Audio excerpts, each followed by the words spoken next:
Yo, yo, yo.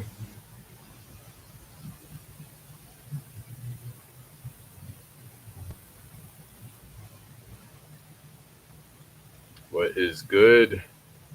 What's up? What's up? We got Zorn in the house. Shout out to Zorn. What is going on? It's been a minute. It has been a minute. Appreciate everybody joining, checking us out, watching the playback, all that good stuff. Those of you who don't know, I am OMA, one who may ascend. Appreciate y'all for rocking with us. We usually host these live sessions, usually around 5 p.m. Pacific Standard Time, a couple hours earlier on all of our social media platforms, whether it's YouTube, Facebook, Instagram, Twitter. We also host another session that is exclusive to our Ascendance community only on Facebook as well on Fridays, usually around the same time. It's a Freestyle Friday session, totally improvised, unabridged. But our sessions on Mondays, just to hang out, kick it, see what's going on, see what's up. Hope everybody's doing well. Hope you're doing. We just dropped a new track, "How to Survive," this past Friday. You know, it's got some good energy to it. What's up? What's up? Got Sammy the Monster in the house. You know what y'all about that? I think it's got like an uplifting, good energy to it. You know, 3 weeks or so. Yeah, 2 or 3 weeks. I think a lot's happened since the last time we went live. Oh, did we freeze? We froze. We frozen on Instagram. Okay, we froze for a second. All good. All good.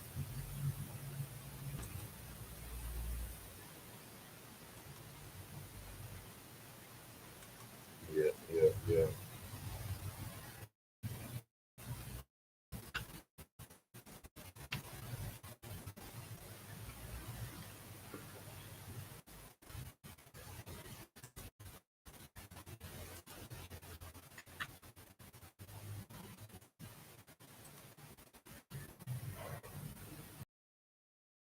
It's my signal.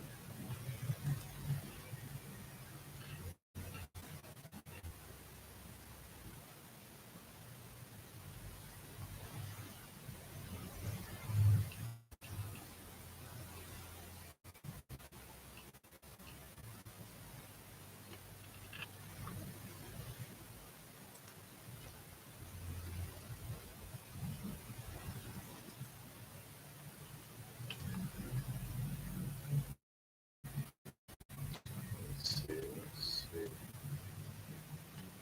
Might just get some work done here while I'm live. What's up? What's up? Rich Bomb in the house. What is going on? Let's see, let's see.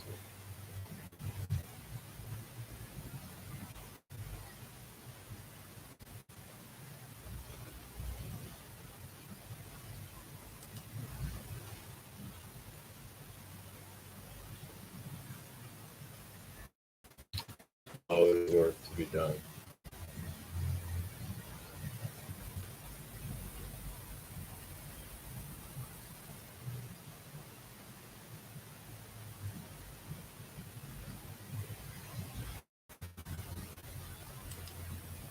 What's good? We got Crystal in the house. Shout out to Crystal. What's up? What's up?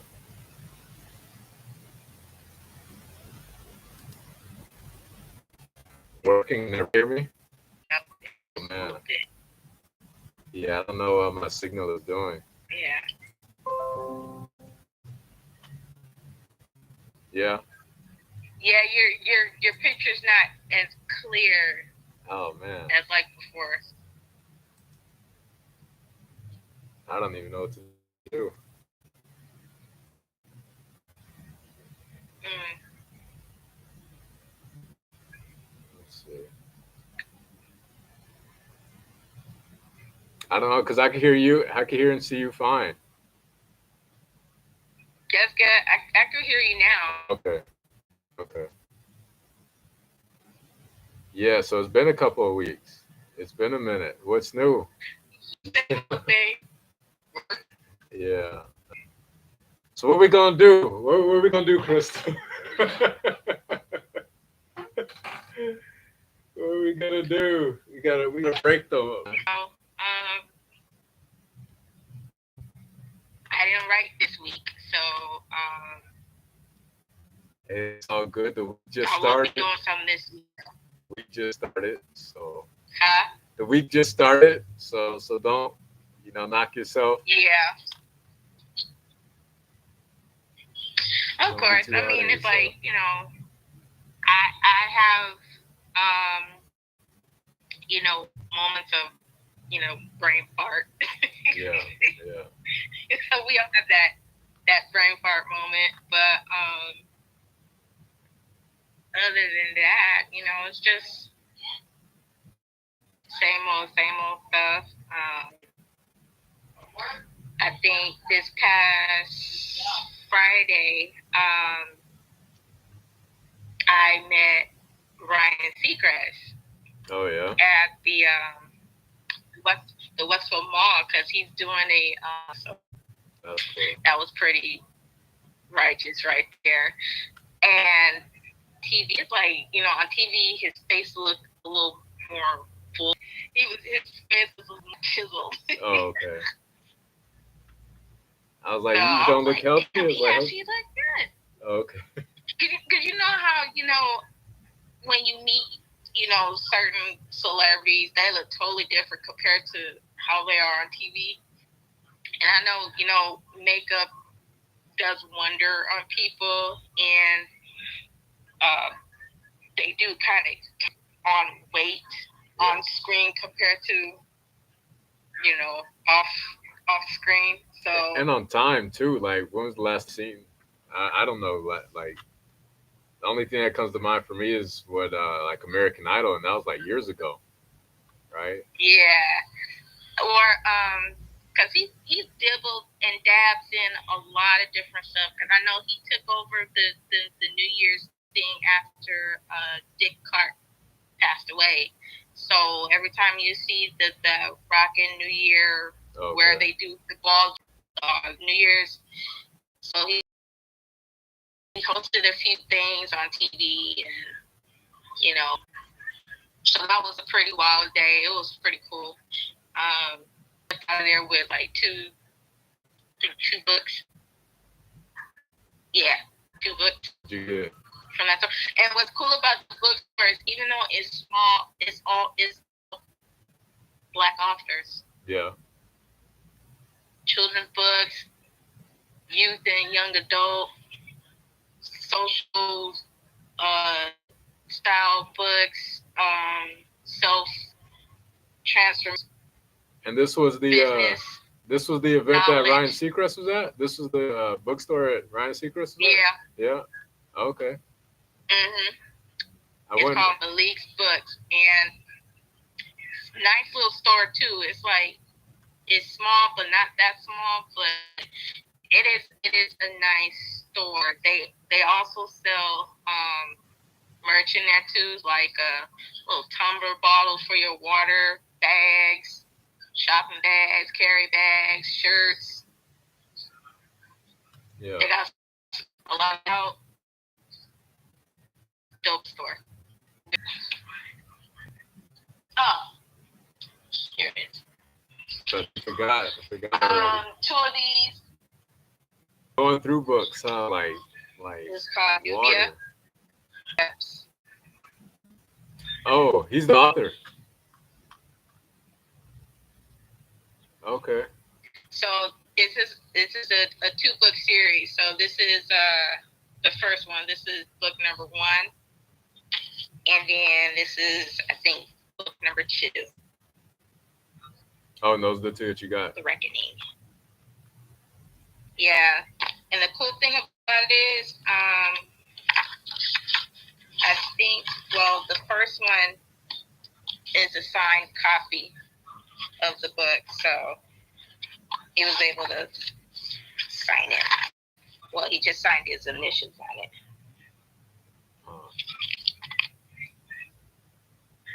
So I was like, oh, this is cool. So I decided to cop those. So, but I'm always in there, right. when I get off work sometimes, I'll just be like, I'm going to walk to the mall and just walk around the mall, hit the bookstore, and all this other stuff. Sometimes I'll go inside Target, because Target's got books in there too sometimes. So I'll be finding some gems in there. Wow. I'll find some gems in there. You be going through books. That's what's up. That's what's up. Have you started? Yeah. You started either one of those? Have you started reading them? Not yet. I have not started just yet. I will start. Let me see. I will start reading this one tonight, like before it's done. Yeah. Yeah. Cause anybody will tell you, I'm literally like a night owl. I am up. I think one time I got so into a book, I read almost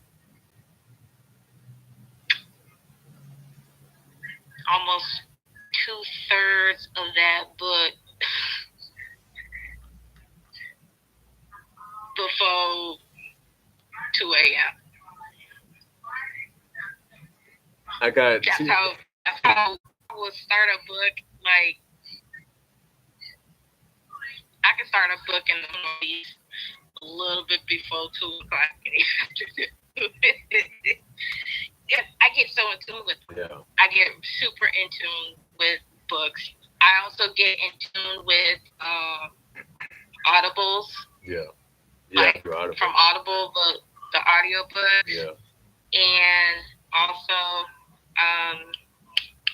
these mobile book apps too. Like whenever I'm on Facebook, I get these little feeds of little stories, and I'm like, I get hooked on them. I'm like, ooh, this looks kind of good. So I end up clicking on them, download their app, and start reading. And the cool about these apps is mostly they get paid to write these stories.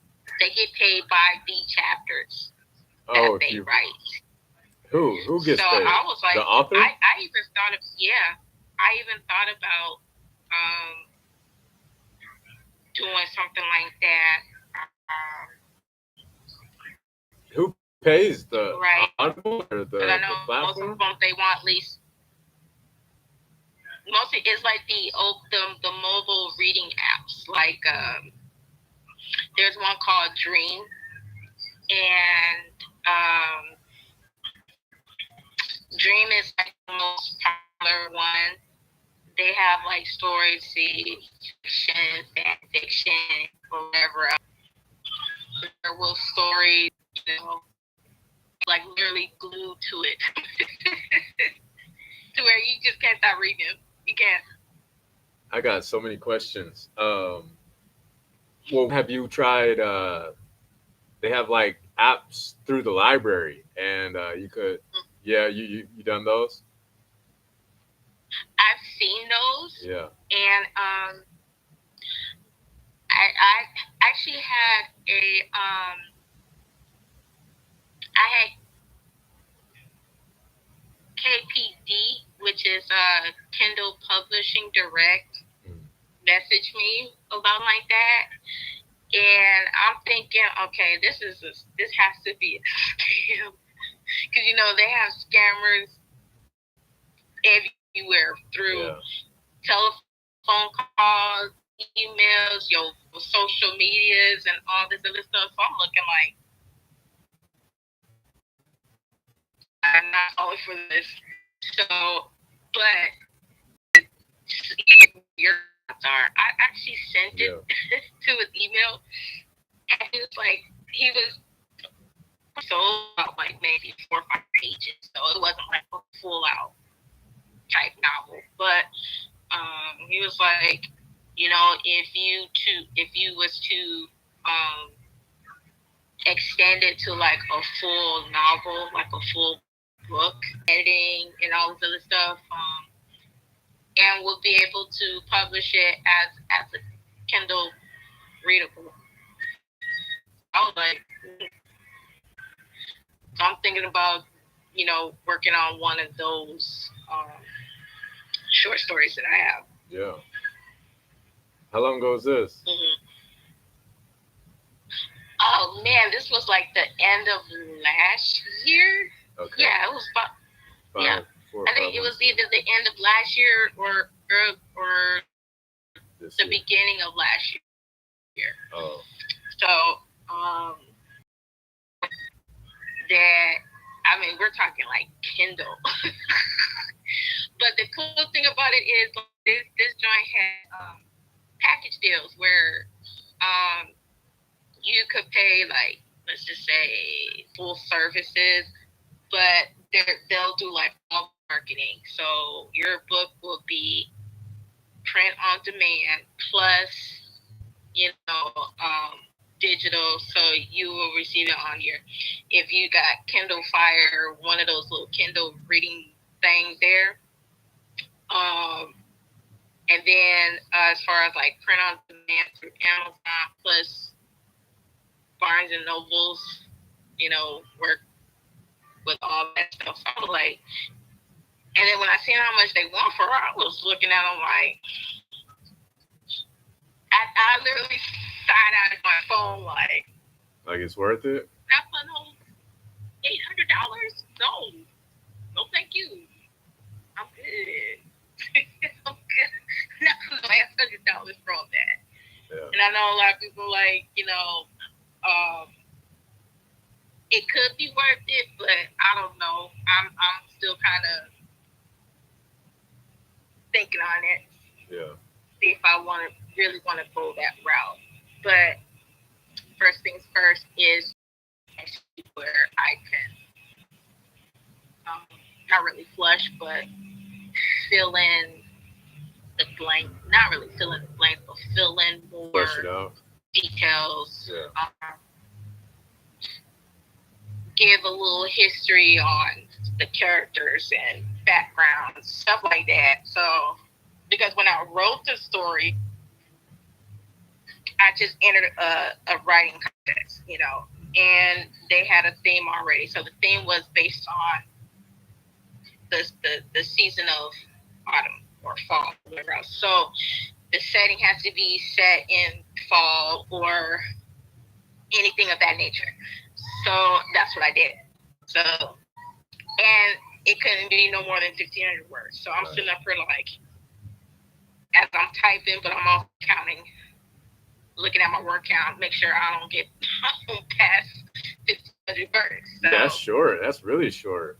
that was yeah, it is short. And Like a page but or it was two? like, if you was to like literally, huh? It's like a page or two?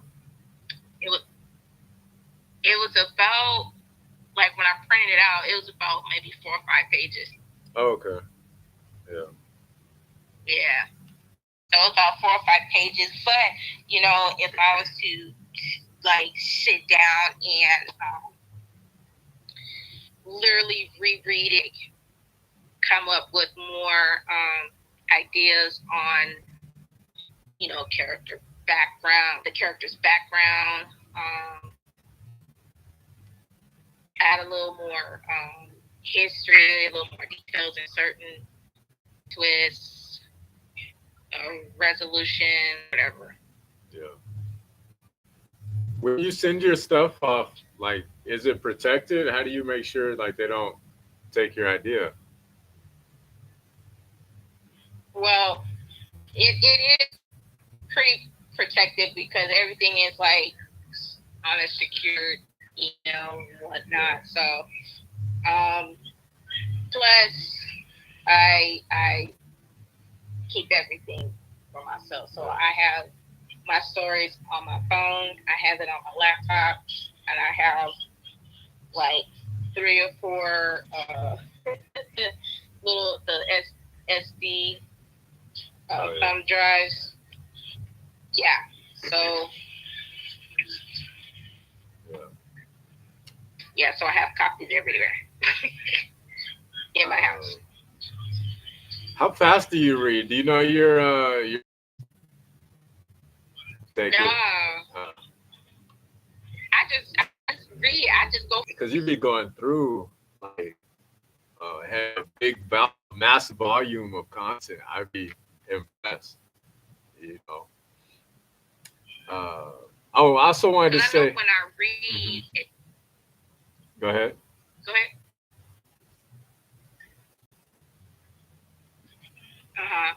Okay, so what I was gonna say was like anytime that I read anything, it's like I get so sucked into what I'm reading. It's like literally my brain goes into like this old like the old movie projector. So where it's like Oh, clinking. that's interesting. So it's like I'm trying to get It's a like a flow picture state. of yeah. So I'm literally trying to get a picture of what I'm reading about and who are these people they're describing, like and seeing like, okay, if I could if somebody could sit here and read a passage of Into the books. Like, do you ever come across? How often is it that you encounter a book that you have no interest in finishing? You know, do you leave things unread? At what point do you determine that you're not interested in continuing? You know. I did one time there was this one book that seemed like it was good, but at one point I started to get a little lost because it was like it kept kind of like flashbacking a little bit, and I'm like, okay, this is a little bit too much fucking Yeah. flashback, and I'm sitting there like, and in the moment I'm sitting up here like, okay, where am I at? Okay, where am I at in this story? This ain't making no sense, and it's like I'm trying not to just throw in the towel because Yeah. when it comes to book, I just can't, you know, I just can't put it down, or whatnot. So, but it got to the point where I was like, you know what, I'm gonna take. I did not pick it up, and I was like, and then every time I look at it, it's like because one, I have tons of bookmarks. I'm like, you know what, I'm not gonna sit up here and let this bookmark collect dust, where I could squeeze it in another book, Mm. and I have too many of them that have been literally destroyed because they get crumpled up and stuff, bent, and just to the point where I'm like, you know what, I need to toss this thing. So yeah, I've had those moments where if I get lost, I would like stop reading for a minute, and then I will get back to it once my Yeah. mind is like, But I'm you like, make a okay, I'm point to ready. finish them. I'm mentally ready. You do make a point to finish Yeah, it. Yeah. Oh, that's interesting. exactly. And I remember there's three, no, two books. I remember I read. They're by the author of Sherilyn Kenyon. So there's one book called Dragon Mark. There's certain parts in the book where both books kind of intertwine with each other. So I'm sitting up here like, maybe if I could read up until this point and then pick up the other book, I swear, I was like, oh, this makes so much sense now. Because I'm okay, I remember this part, this side, but okay, so, because you know, when you read certain things in one book, there's like this whole gap because most books there are from the character's point of view. So when you read another book, then you get like that gap. You fill in that gap from that point of view from another character's point of view. So where I could fill in the gap where stuff was missing a bit because I'm like, okay, so what happened to this group after this part ended? And then when I picked up Son of No One, then I was like, oh, okay, now I see. So that's like me watching the Mummy trilogy. Okay. But I watched them backwards. Oh, really? And then so like I watched the first Scorpion King first, then I watched Mummy, then Mummy Returns. On purpose? What watch it in that order, then you'd be like, oh, because they're chronological in that order? Yeah. Okay. So think Scorpion King is like a couple decades prior to the first Mummy.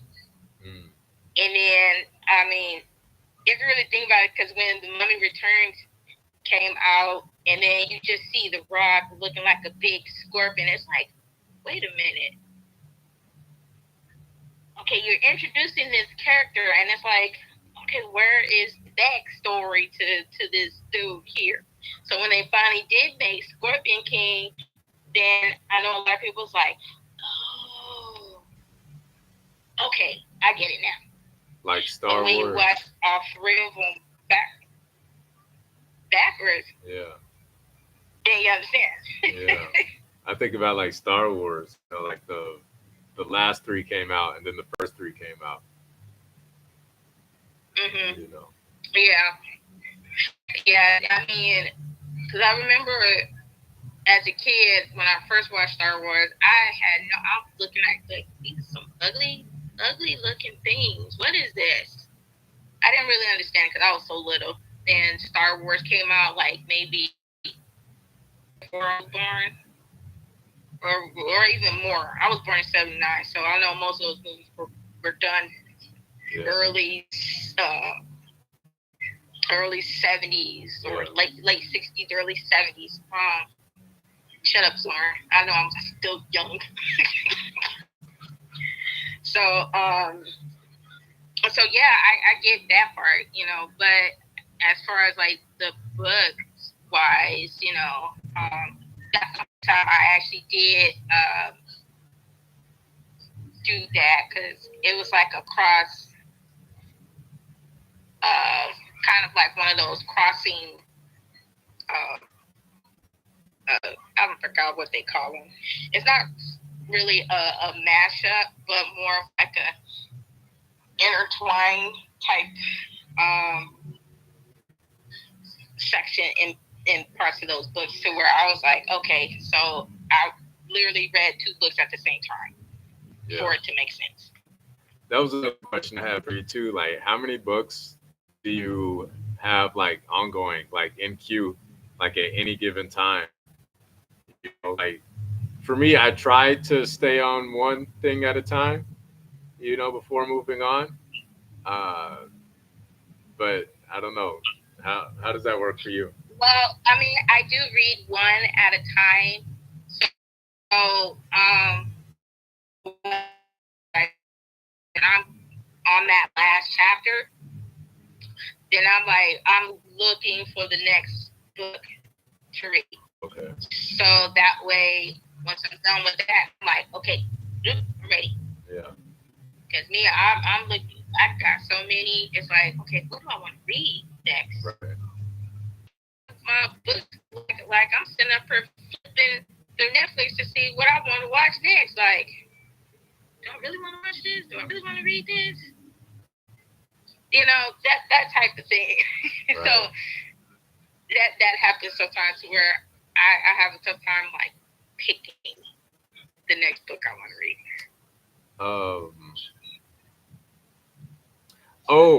Going back in our earlier conversation, I had a point to make about creativity because I thought that was really interesting about how you said you wrote that short story because you were given like these set of parameters and like rules and regulations and everything like that. Um, and I was drawing a parallel because I was like some of my songs that I write, like this song that we just released on Friday, "How to Survive," and like so many others were for like mistaken, like things. These are for contests. I'm writing these songs for contests, and they come with like a set Yeah. of beats, instrumentals that are already there, and like they already have like these rules and regulations have to abide by. So I really think it's interesting. I think there's something to be said about, to an extent, limiting creativity to a scope, because if you just have this broad, white space and you don't know what to do, I think that could lead to one, perfectionism, and then two, procrastination.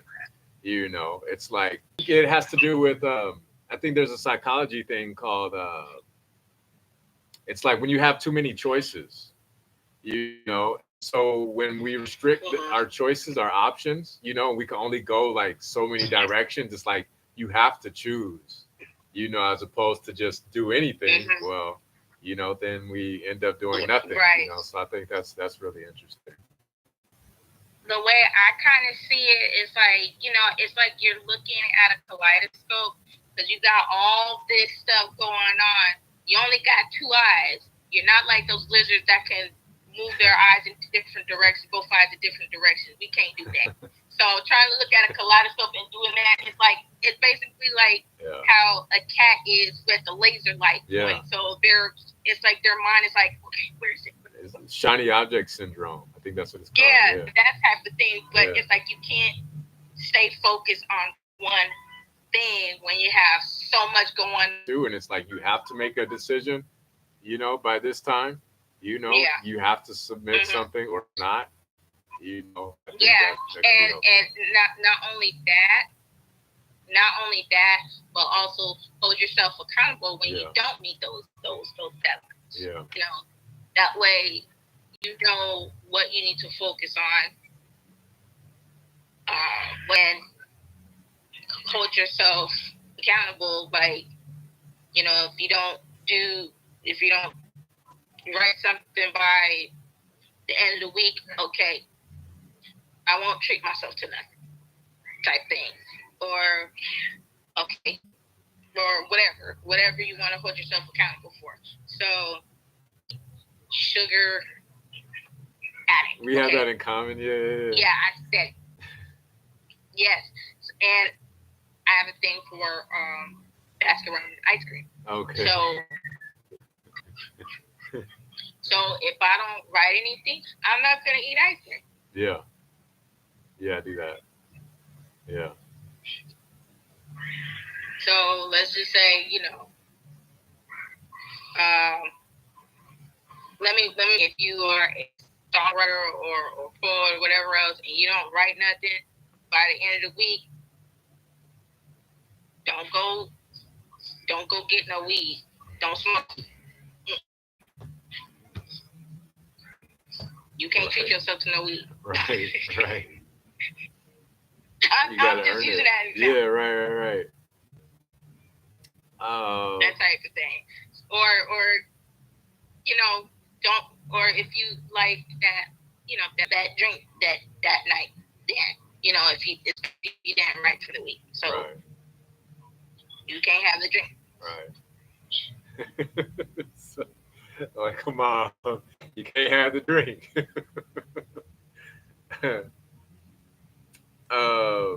for you. Or sometimes, like if I don't Mhm. read, like if if I don't get to read how I want to read, then my accountability is out double. Let's just say like most of the time I'll read like maybe two chapters. I struggle just staying at two chapters because if it's too good, I start reading the whole thing. So if I don't read, let's just say if I can't even get halfway through one chapter, life stuff or whatever else, Yeah. then I'm like, okay, so let me read an extra two chapters or three chapters just to make up from what I missed. So that type of stuff that I do because that's how much I read. So Right. Uh, I did have a question for you. How much do you think you spend on books? books, Yeah, and like oh, audio. Yeah, whether it's monthly well, with or yearly. Audible, it's okay. The cool thing about Audible is like for me. I get the thing where it's like 15 a month, but I get a 15 credit. credits a month. No, it's 15.99 a month for Audible, but I'll get like one credit towards a book, so I don't have to pay Each for the month. book. Yeah. Okay, yeah, yeah, I got that too. I got that too. So Yeah. I I use thought those you had credits. 15 credits a month. I was like, yo, that's crazy. I wish.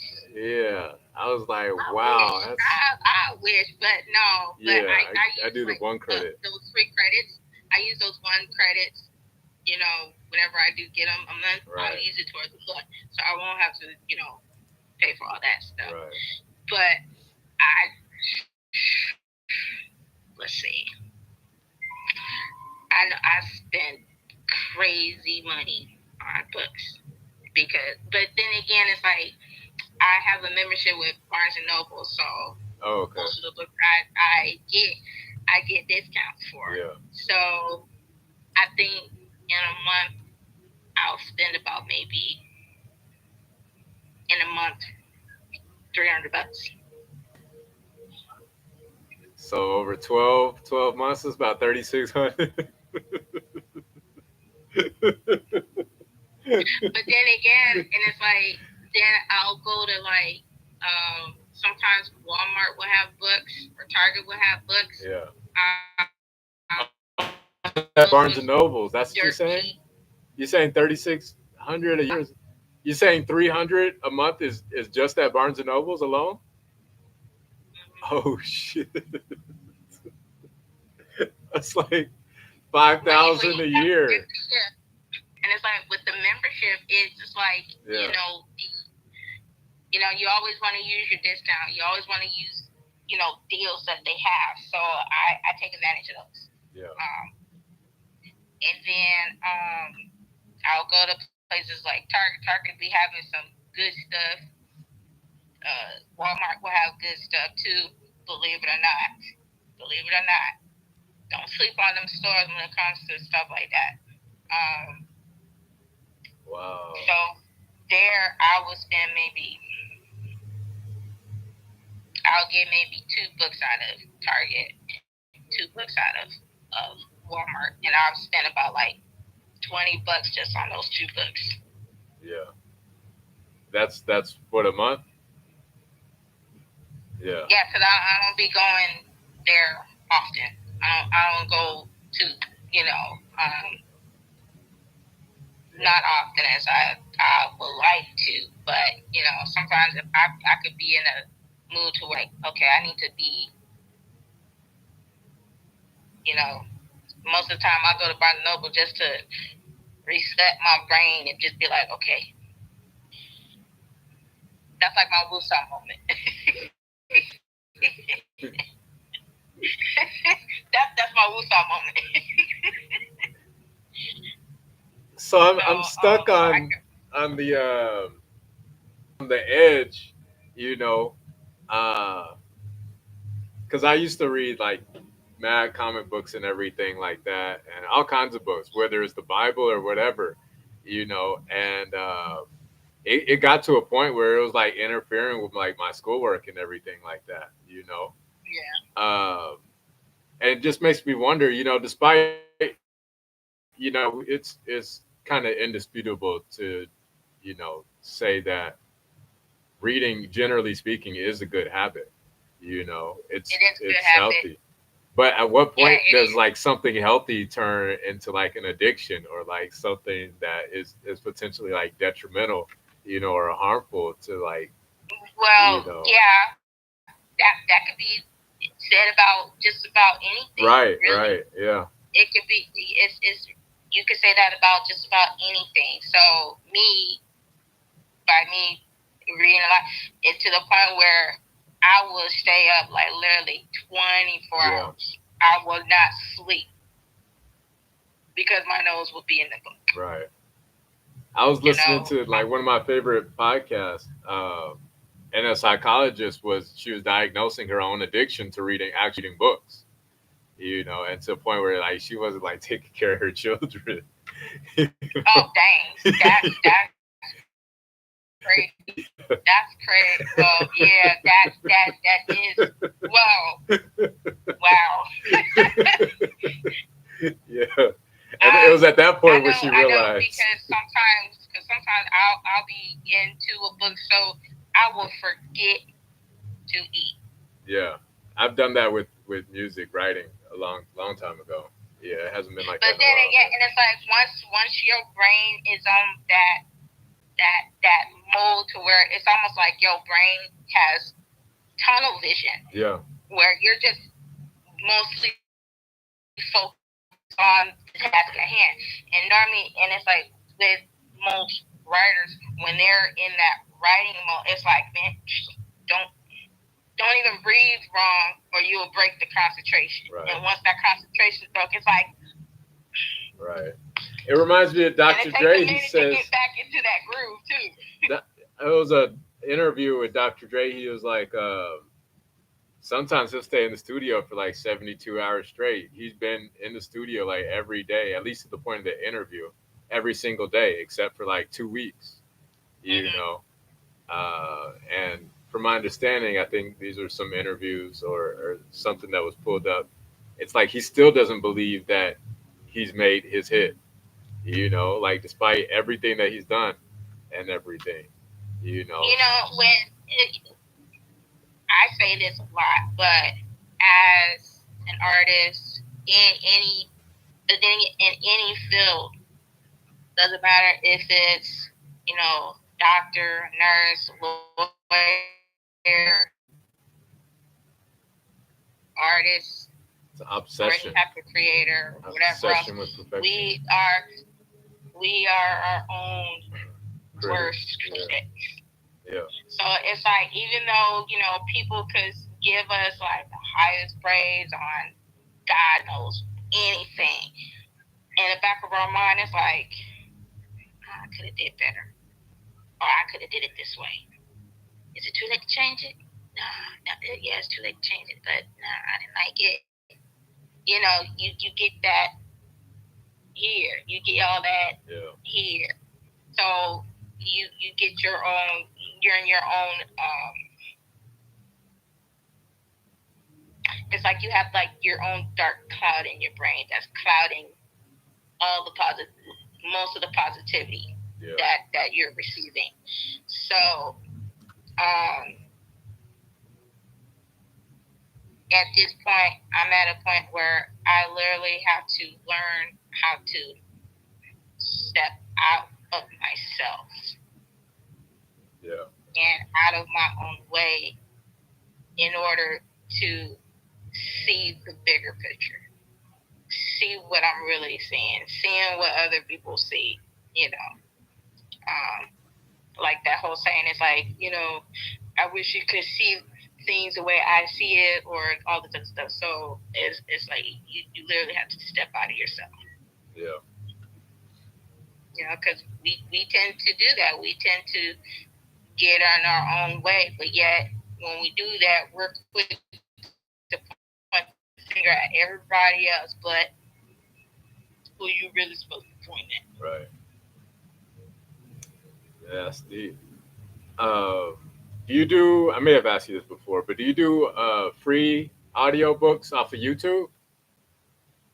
I've done it Yeah. a few times. I do like those, but I also do like certain podcasts. Yeah. I started. I remember starting one, and I need to get back to it too. But they're ancient African folklore tales, and I was like, at first I'm thinking like, okay, I'm thinking it's like a a professor or teacher talking about, you know, the stories, the history behind them. You know, they're almost like uh, little fables where there's morals and of the stories. But these are actual folk tales where literally somebody is Oh, they're in the famous. studio telling Yeah. the stories. So, so the first story I remember listening to was about Anansi, the trickster. Yeah. And I was like, God, why did they have to start with this? They know I fucking hate spiders, man. I don't even want to hear about it. But yeah, I'm like, let me listen to this. You know, but it's a good. I love it. I loved it, and I was like, oh man, this is great shit, man. I was like, I never heard stories like this ever, and you don't really hear them told. You know, um, so after that, I just started YouTubing, you know, the whole mythology channels and all that stuff, and that's how I start getting deeper into a lot of the mythologies of, you know, Africa, Norse, Celtic, Greek, Egyptian, uh, you know, even demonology. Even though, you know, that's one Pandora's box a lot of people don't want to open, but hey, I think you told me about the okay. Greek one before. Send me the African one, or what's the name of it? Do you remember What? Oh, the it's a channel? it's mythology explained. Yeah, It's yeah, on YouTube. yeah. It's mythology explained, but there's so many of them. There's so many of them, and I'm like, you know what? Let me tap into a lot of these different ones because you know a lot of them have different. Some of them are longer than others. So I'm still exploring different ones. So Yeah. yeah, I enjoyed those, but the story that was it was on Spotify. That Spotify Oh, have okay. those channels. So I was like, okay, this is kind of cool. You know, listening, you know, hearing it and everything. So I was like, that was pretty dope. What's up? What's up? We got Minding Minds in the house. Shout out to Minding Minds. They said they're interested in the conversation and everything and folklore. Oh no, what happened? We lost Crystal. Let's see.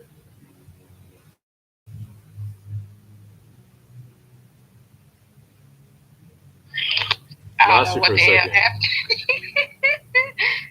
Yeah, I thought my feed cut off or something for a second. I don't know, but that was weird. That also reminds me of I think there are channels about like scary stories and like the haunted houses and everything. Like you do all those Yeah. too.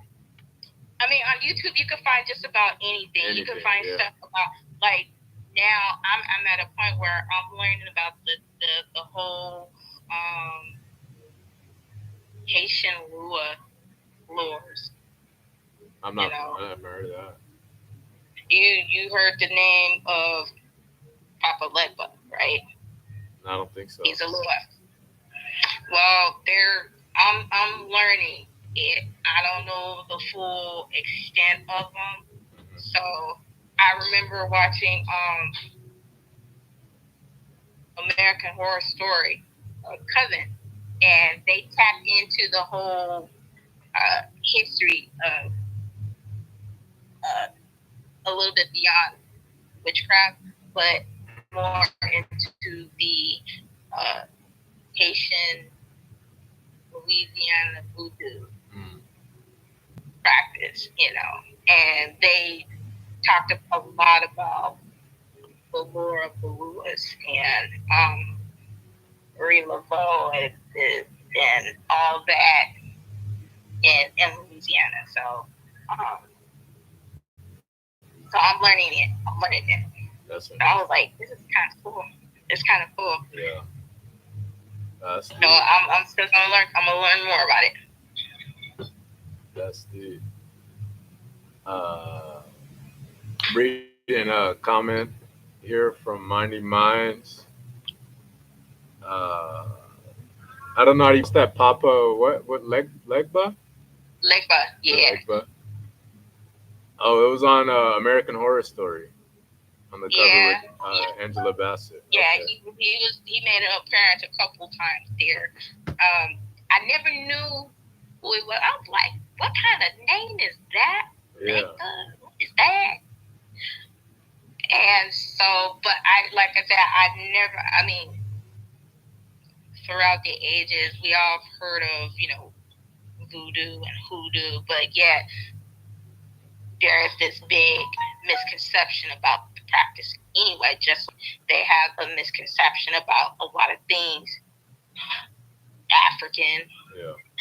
you know, us as a community, us as people. There's a lot of misconceptions about it. So learning about it would help bring a better understanding about all who practice it, was about, was for, and I guess a the benefit, I guess you could say. Um, so that's why I want to see what it's all about. I think Mindy Minds is giving you a movie recommendation to check out. Crossroads with the I've Karate seen it. Kid. Oh, you've seen it. You've seen it Yes, already. I've seen Okay. it. That was good. Now the thing about that movie is it's everybody know. I don't know if everybody know. There's a guy by the name of Robert Johnson. He is this incredible blues singer, but prior he was not that great. He wasn't. But there's this story or a rumor going around that he ended up at this crossroad where it's like those little forks in the road or whatever else that And Soul to supposedly Soul or something. Yeah. he sold his soul to the devil so he could play better or Yeah. whatever. But like I said, it was according to a lot of people it was just rumor. They don't know if it's true or whatever. But when he came back to wherever he was playing at, everybody looked like, okay, he didn't play like this the other day or last week. Uh, What is this? But when you watch the movie, it's like you have this young kid that's so into the blues, but he it's like he's trying to fuse in blues and classical. So there's this scene where he's going toe to toe with another musician, but when he starts playing classical music in the style of blues, it's like, wait a minute. Then people starting to wonder, like, what did you do here? yeah. Like that type of thing. But that is a very, very good movie. But I also recommend people to, if they have Netflix, I know mostly everybody has Netflix, but there is a documentary about Robert Johnson on Netflix. Excellent, excellent, excellent documentary. Watch it because you're going to be seeing a vast of musicians that speaks about that. And but also they reference a lot of their love for blues because of Robert Johnson, and not just Robert Johnson, but B.B. King, Muddy Waters, and uh, uh, Mount Thornton, and all them. So, but that is a good documentary to watch. I enjoyed it because I was sitting up there like, yo, that is crazy to literally, who would want to do that? Like, sell your soul just to be. But that's like, It must have been a lot. better do practice. Practice. Do practice. You ain't got to sell your soul. Just sit your butt right there and just keep swinging it until you get it back. Till you get Yeah, better. that's too easy. Easier said than done. Uh, Mindy Mind says, "Oh, he died crazy. It was a bizarre death. I don't know if you know." Yeah, they speak about that. They speak about that on the documentary too. So anybody anybody out there that's watching this live, listen to the words that are coming out of my mouth. Watch it. How'd he die? Please. Oh, it's a mystery. Oh, It was a straight up mystery. Like, supposedly, after we watched it myself, because it's been a minute since I watched it, and they do discuss about his early life, then the times that he would be playing, I guess, from different bars and all this other stuff, and then to that moment of his passing, they do discuss it a little bit, but from the people that was talking, they like, we still don't understand. They don't understand most of it either. So I was like, that's kind of odd to where. well, did he die, or they found him, or? Yeah, he's dead. Yeah, Oh, he's okay. been dead. He's been dead. He's been dead for a long time. But it's a total mystery. But if anybody that's watching this and they have some clarity, please drop it in the comments, because I don't want to just be Yeah, Mindy Mind. just go by. Supposedly I he just go by cheated. from what I watched on the documentary. Supposedly, a man's wife cheated with him, and Yeah, he ended up that's what I heard too. poisoned.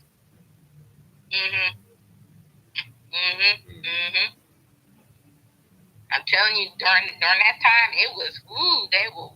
You talking about around this time? People are ratchet. They were ratchet then. Yeah. When was this? This is like what, the 60s? No, this was earlier than the '60s. Oh. Like, this was just, I can't even. I think this was like the early, like, you're talking like the '40s. Oh. Around there, maybe 20s to a little bit 40s. earlier than the '40s, huh? Mindy Mind said 20s to 40s. 20s. Yeah. Thank you. Yeah. Thank you. Yeah. So around that, because if you really think about it, blues started happening during. Harmonicas were still booming. He said, yeah, harmonicas were still booming. Yeah. Yeah. So it was like the blues was booming. Like, literally, you had these circuits that nobody really knows about. Like, even then, there were like these small little shacks where they have like these jazz, blues joints that that look like rundown shacks. But yeah, you will see piles of black folks coming in just to hear some good music, have a good time after dealing with the day's crap. of work or whatever else. So people go there just to have a good time, listen to some music, drink, dance, whatever. But a lot of times, that's where how the Chitlin circuit kind of started for a lot of black artists because they couldn't perform in, major places Yeah. like that. So they had places like that for them to perform and stuff. It reminds me of Ray Charles. Ray Charles Yeah, creating like exactly. R&B, right? Well, I mean, with him, it was like he wasn't just one genre. Right. Yeah, he was raised with uh, blues and all that, but he listened to everything, and because he had that plethora of openness to different music, he dabbed in country, he dabbed in pop, he dabbed in R&B, he dabbed in blues, he dabbed in jazz and all that stuff. I mean, it's like till this day, if you listen to a lot of his stuff, you hear a lot of blues. You hear a lot of gospel. You hear a lot of country. Like, I remember the first time I heard him sing, mostly everybody heard his rendition of America the Beautiful. I was like, he took this song to church. Oh, my God. And I was like, this should be the national anthem, not the Star Spangled Banner. This should be the national anthem, not the Star, But hearing him sing it that way, it's like, dang. And even though, a lot of people be like, fuck America. America ain't shit. Play Ray Charles song, you be like, damn, I'm glad to be an American. Seriously, you be like, dang, I'm feeling a little patriotic right now. But I love his stuff, and same thing with and for him to be blind, it's like he saw a lot of stuff. A lot of people, and it's crazy how two of the world's greatest musicians, Ray Charles and Stevie Wonder. Now the Beethoven stuff still gets me. How are you deaf? Like, Hey, wait a minute, hold up. Not only that, but you had Helen Keller. She was blind and deaf. Yeah. So it's like, you from had birth. I ain't got no from excuse. I ain't got no excuse. Really, that part. Now the thing about Ray Charles and Steve, their styles is just like, it's, even though they're blind, it's something about what they're seeing. It's like something that most sight people can't see. And I'm sitting up here like, dude, how do you come up with a sound? Like, it's like they have this feel where it's like, like the moment you'll hear Stevie Wonder's I Wish, the moment you start hearing that bass, is like, who comes up with this? Comes up with this sound? Ray Charles hit the roll jack. You're like, yeah. Okay. That could be a modern day song, really. That could it came out can, today. And through the years, their music is like, it hits you in a way. Like, I know I wasn't really, I would hear blues, but but it's something about when you hear the blues gets you, like, literally in the gut. Like, the first time I heard a song And when that guitar gets the wailing, it's like, oh, wait a minute. It's like literally the guitar is like, it's crying.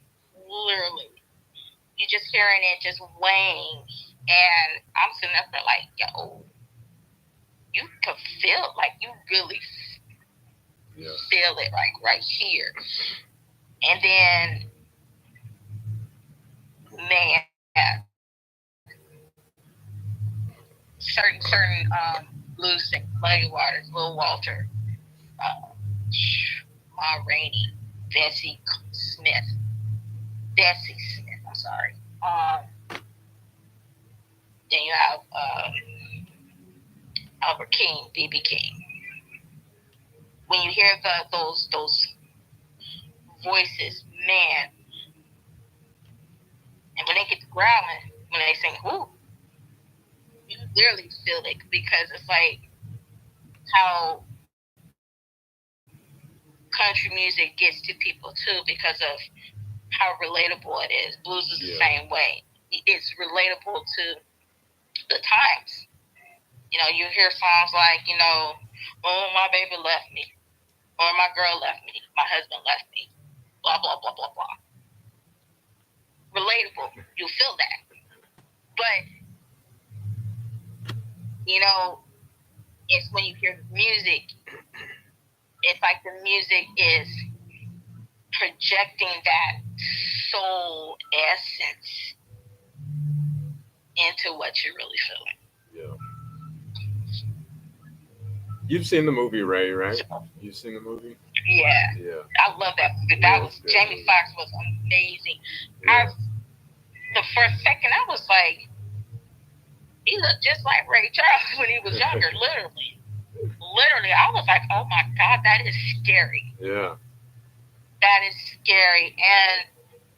And all the mannerisms and everything, like he acted his ass and that's off. because you know what? I was watching the behind the scenes with the director, and then and it's funny because the way his mouth dropped when Jamie said, "I am classically trained in piano," he was like, "Wait, what?" He was like, "Yeah." So Jamie had to sit with Ray. This was way before Charles passed away, but he literally sat with Ray Charles learning every single song for that movie. And his pieces are quite, I wouldn't say complex. Unorthodox. It's like when you hear him play, you're like, how many fingers does this man have to go across the piano? I'm like, dang, come, that's a lot. And then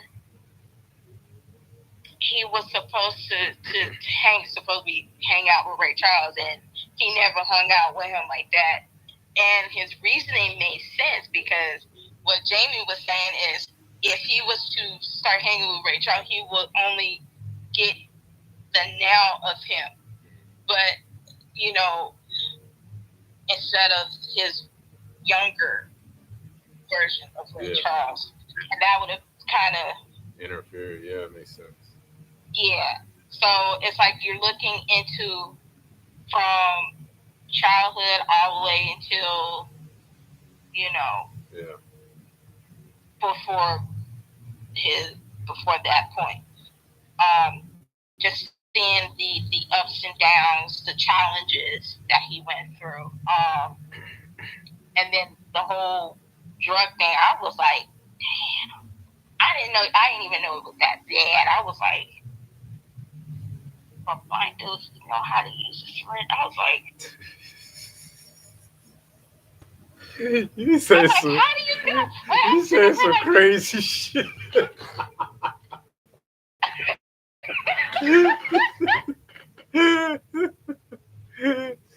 I'm sitting there like, oh my God, how do you know how to, you know, with the syringe?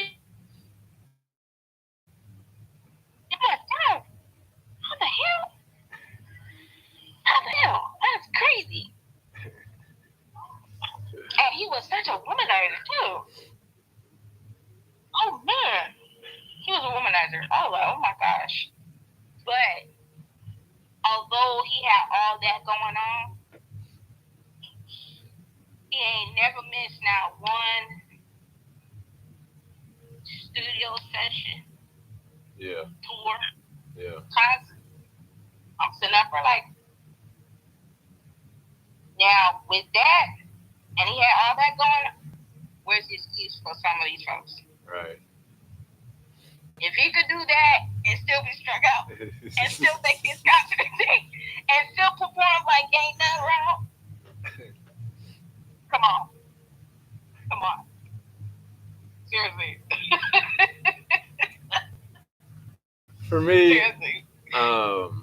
this whole thing raises like a deeper question.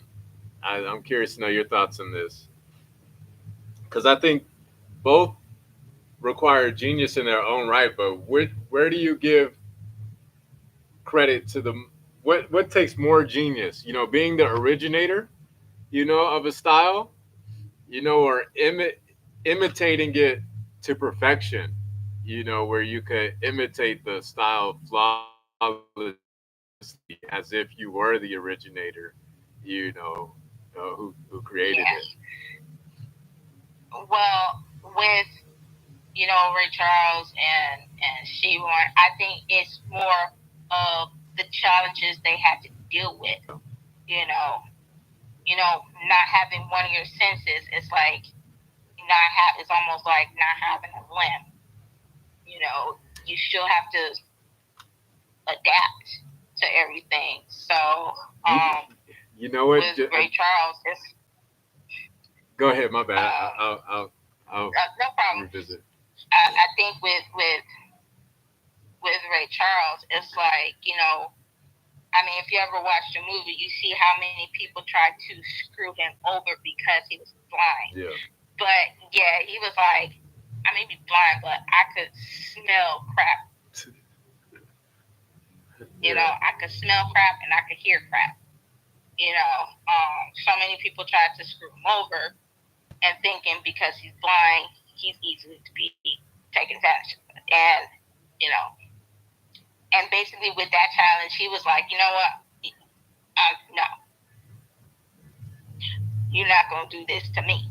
Okay, so that's how he ended up being the way he is, being as strong as he is, not taking crap for anybody, and yet owned his masters. Yeah. Owned his masters. And not many could do that. Especially not many do it. Yeah. And so, and fighting for that anyway, in times when blacks didn't really do anything then, Yeah.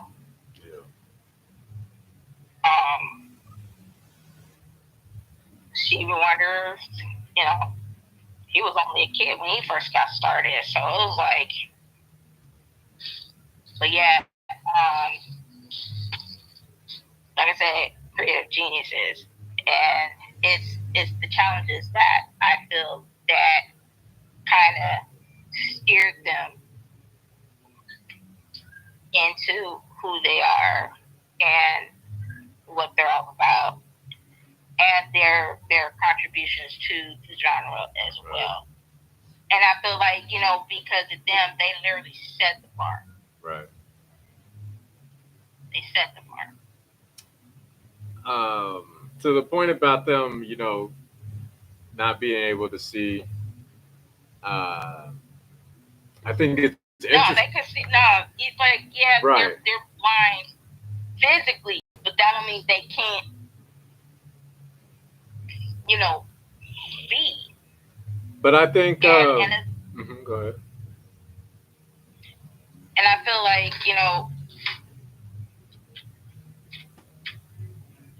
oh, you can have the rest of them.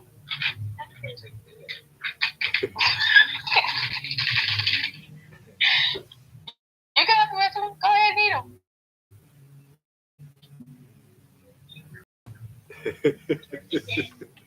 You think wrong. Girl, you don't have to hear. So, but what I was saying is the look that you gave. I was concerned. you, when you looked over, remind me of My that. bad. My bad. My bad. It I'm reminded sorry. me of Okay. that Dave Chappelle, Wayne Gretzky, Wayne, what's his name? Wayne, the uh, not Wayne Gretzky. Wayne, what's that one skit? Uh, where he was acting like I that. didn't really watch the Chappelle show Oh, like that, okay, so I don't know all okay, his characters. okay. So, Oh man, but I feel like with them, for them not being able to see, they saw things most of us don't see. It's like they see beyond, the full uh, spectrum, I guess you could yeah. say. Um, it's almost like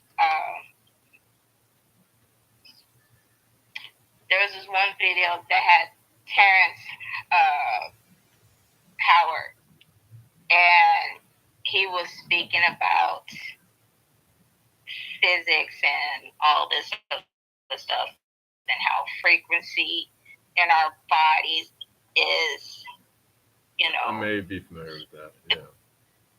and all that. I was sitting up here like literally floored about what he was saying because when I'm watching this, and I'm like, I took chemistry before, hated it. I couldn't pronounce half of this stuff they was talking about. And I'm sitting there like, and he was pronouncing everything so fluently, and I was like, I can't even say that. But listening to him and listening to a lot of the facts that he was speaking about, I was like, oh wow, and like how the frequencies in our body has a musical note, tone, note, and a color. And I'm sitting there like, to be able to see that would be amazing. And I think when people that are not, Synesthesia. that are, it's like they could see it. Yeah. It's like they see it even though we can't. You familiar with It's something synesthesia? that, huh? Synesthesia? Are you familiar with synesthesia? Something like that. Yeah. I'm not familiar with all that It's stuff, like but you see sounds basically. For an example. You know. yeah. And I think that's with them. It's like they see the sound, or it's like when they see it, it's almost like they're, and I think that's how they can compose Yeah. their songs, and of that matter. So it's an amazing trait. A lot of people don't have it. It's a rare thing. Very rare. It reminds me of what we talked about earlier, the decision phenomenon. I think that's what it's called. When you only have so many limited resources, that limit your creativity. So you have Mm-hmm. like all of your creativity is like funneled in one capacity. So it Yeah, doesn't have as many outlets. You're because your decisions are limited. So yeah, yeah. That makes a lot of sense. And I was like, like Daredevil yeah, yeah, exactly. Or or like, Batman. well, Well, Batman can see. He bats just, rather. That's what I mean. Like bats, well, like they that, use yeah, echolocation. You know. right, and sonar technology is Yeah. considered that, or like how the predator sees infrared, Yeah. you know, um, and I was like, that's weird to walk around the world, anywhere in the world, and in infrared, it's like I would have been like, okay, I need to sit down because I have a headache looking at this. But not if you were I born don't know that if I way. could. Not if you don't know anything. Now if you don't know, Right. have But anything so to I add to mean, it. just how they do that, and it's crazy. I'm like, and don't get me wrong, I love the Predator. I swear, if the world was ever at that point where it's overran with the serpent aliens like that, like aliens, my money will be on the Predators. I'm sorry. I will be like, take me with you. I'll go with you. Just don't blow them up. Just my money's on the Predators. Hands down. If it ever came down to that.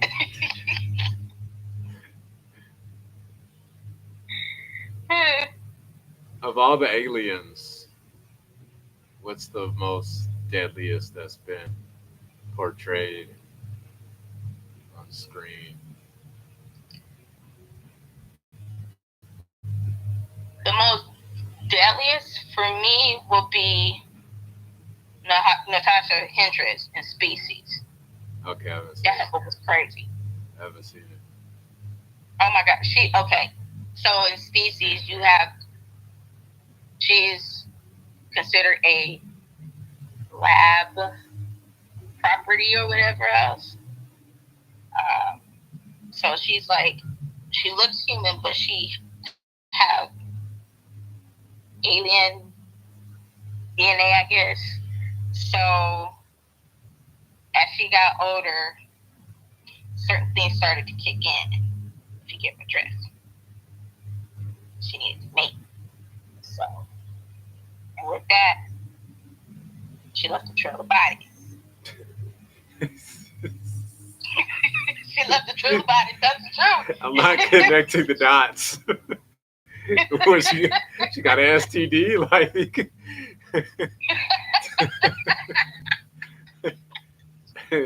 sounds dangerous. I don't sound So too abnormal. that was the deadliest. Okay. That's like my number one. Number two are the aliens from Independence Day, Yeah. because you have city size spaceship that could Yeah. literally destroy like a whole city in seconds. Yeah. And it wasn't just one. They Yeah. didn't had one on each side of the globe. Like, what the hell? Wow. And I'm thinking like, okay, for something that big, how do you not feel that? Like we all know and felt, heard a sonic boom anytime, something enters or leaves our atmosphere. That should have been a way for us to see something like that, or even sense something was coming. I don't know, but for something that big, it's like, oh my god, that was just crazy to see something that big like that. I got too many that come to mind. That probably wasn't even a good question. Like for me, Now don't forget the ones from the faculty. I haven't seen or heard of the faculty. Uh, That the faculty had Usher in it, and you had these aliens that cloned their host or whatever else, and they just started like replacing people and whatnot, and repopulating with aliens or whatnot. So you had those type of aliens. Um, of course, you had fucking Paul, big head ass alien, but it was funny. Pong? Paul. Oh, is that in the It was faculty? comedy. Oh, Huh? it's a comedy. Okay. No, the faculty wasn't a comedy. But Now, Paul is a Paul was a comedy. okay. That was funny. Okay. Um, I don't know. There was so many alien movies that Yeah, came so out. many. It's like I can't. all I'm you had the day the Earth stood still. You had that one. You had Knowing. Then you had um, um, what else? thinking about Invasion. Avengers right now. Avengers Endgame. Yeah, that was creep. That is weird. And it's like, and I'm like, these are aliens, but they look like big old bugs. Yeah. To me, they just look like big bugs, and I'm sitting there like, is this the best Hollywood could come? Oh, and then of course you had the aliens from the Indiana Jones and the Kingdom of the Crystal Skull. I haven't seen that. I Yeah, only no, seen the first three. yeah. Well, they call instead of them calling them aliens, they call them interdimensional beings. Okay. Trying to be more technical about it PC or about it. whatever. Yeah. They were being a little more technical with it, but they do have like that alien reference. Think about Mars Attacks. Mars Attacks. Titan AE. You seen Titan AE? Yeah. Yeah. Oh, dang, that movie's so old. Oh, that movie. Dang. I How old liked is that it. movie? That's not. That was Oh, what 20 years, 25 probably something like that. yeah. I was Yeah. like, I totally forgot about that movie. I totally forgot. Yeah. I not remember it. I remember it too. Um, But Mars Attacks is older. yeah. That Yeah. that is a old. That movie is so old. But I did like the Oh. day the Earth stood still. That was Keanu Uh. Reeves was amazing in that one, the remake of that movie. What's the one with Tom Cruise? Oh, War of the Yeah, Worlds. War of the Worlds. Yeah. War of the Worlds.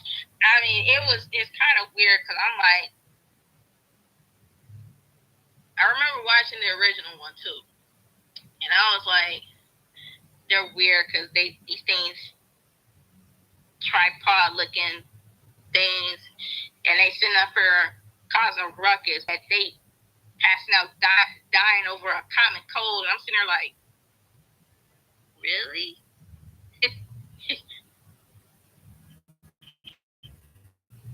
That one scared me. What an entrance. Those. Yeah. I think I had nightmares with those tripods. Weird enough. But what the thing that I didn't too much care for is that bullhorn sound that Yeah, I they was gonna made. I bring that was up like, too. That noise. oh my god, that was Oh annoying. I was like, yeah, yeah. I couldn't sit through that. I Even saw though that it with was my good. family at a drive-through. Yeah, we thought. I thought. I don't know. Like, I think I fell asleep and I woke up and I thought it was actually happening, and like that's why Yeah. it was freaking me out. Hmm. Yeah, Oh, and then I think it was Battleship too, I haven't seen that because one. I'm like, ain't no way we got monsters like that in the sea like that. Uh, oh, I just had a good one. Oh, Signs. Signs scared me when I was. I I was. love that one. Signs was Yeah. good. Signs was really good. Actually, that's the only movie from M Night Shyamalan that I liked. Because when The he Sixth tried to Sense. tap, The Sixth Sense was good. oh, those Okay. are only two. Those No, are only two. Unbreakable. Now, Unbreakable was good too. okay, I give him those three. Yeah. Yeah. Those three. Okay. Now, when he tapped into the to Avatar: The Last Airbender, I was so mad. I was sitting up I there didn't see like, it. don't. Yeah. I will tell you right now, do not see his version of. I don't think the Village was that good. Uh, the Happening. You saw The Happening? You didn't see it? No. Okay. But That one as might far as be like, a decent one. yeah, and then but those three there, Unbreakable, Signs. Sixth Sense, Yeah. and Signs. Yeah. those three there, those were really, really excellent films by him. I did like another one with the aliens in it. Old? Have you seen? I think it's called Old. Is that the most recent one? Which one? Old, I think it's called. Oh. It's like people aging or something like that. I don't know. I just saw that. No. Okay. I don't remember that one. Oh, I remember if this was a TV show back in the day, but V. This was like during the 80s. V, they were like reptilian aliens. They took over the world just about. And I remember watching it growing up, and I was like, when I seen it, I was like, ugh, that is gross. But it was good. It's a very, very good show. Have you seen District 9? Yes. That was good. That was good. Yeah. Creepy. It was weird. They don't get the most like, dangerous. They're not the most. They're and like I was the like, opposite. this dude is turning into an alien. Yeah. And I was like, ugh, gross. But it was still good. Yeah. It was still good. I actually enjoyed that one. And I was like, oh, if only they could do a second one, a part two. I know. I thought it was supposed to be one. It's like, ugh. They should have did another one. Yeah. They should have. And I'm not the type to ask for sequels. I don't really care for sequels, but I think that one needed one. Yeah, that one needed one. Because it's like, okay, so what happened to the dude? Yeah. Sequel, prequel, one of the two or both. Yeah. But I actually enjoyed because at first I was like flipping through. I forgot what streaming site I was on, but I was like, I've been seeing this a lot and I still haven't watched it. But I was like, no, I'm gonna sit down and I'm gonna watch it. So when I was watching it, I was like, okay, that was good. Then when I started seeing what's happening, I was like, the hell. I was like, yo, that's weird. And then to see this dude like turning into it, I was like, ugh. And then I was thinking, I swear it brought me back to The Fly with Jeff Goldblum. I was like, oh no, that is nasty. If anybody ever watched The Fly, watch it with Jeff Goldberg. I don't think so. Oh man, the way he turns into the fly, I was like, oh no, I was like, dude, it was gross, but it was good. Really gross, but it was good. I already don't like flies as it is. I don't think so. I don't either, but that was really a good. Now, the one with Jeff Goldblum, that was a remake. Now, the original one, it didn't end well for the dude. It did not end well for him. Hey, have you seen The Human Centipede? Oh, man, I was like, I was like, oh, no. That was absolutely... I've still never seen it, but my friends talk about it. I've never seen it. But my friends talk the way they talk about it. I'm like, I don't know. I've been seeing that all the time, but just seeing all those hands, I was like, what do you do? Just snap the arms off and glued it to this thing? That was nasty. I think there's a second one, too. I think there are two of them. Yeah, there were two. Yeah. I didn't get to the second one. I was like, the first one was enough. I was like, I'm good. I don't know. I think you got to be a certain kind of person to say you want to see the second one. When it comes to like sci-fi and horror movies, there has to be a story. Yeah. I can't just watch just some weird shit. Yeah. Just cutting up people or burying them in the dirt and all this stuff, and it's like, okay. Right. So I'm picky when it comes to scary movies. I don't really watch scary movies, but after Because they don't have the stories usually. They're they don't. They really yeah. don't. I mean, I'm sitting up here watching. I remember when I was watching was that My Bloody Valentine. And I'm sitting there like, I don't get it. I didn't get it. I really didn't get it. I didn't get into what is that? Krampus or whatever the hell that shit is. To me, it looks stupid. Um, then you had what's this Black Christmas or something like that. All these stupid looking scary movies. I was sitting up here like,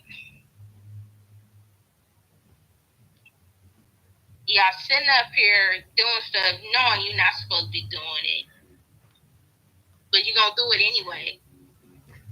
Then you hollering and screaming for your mama, like,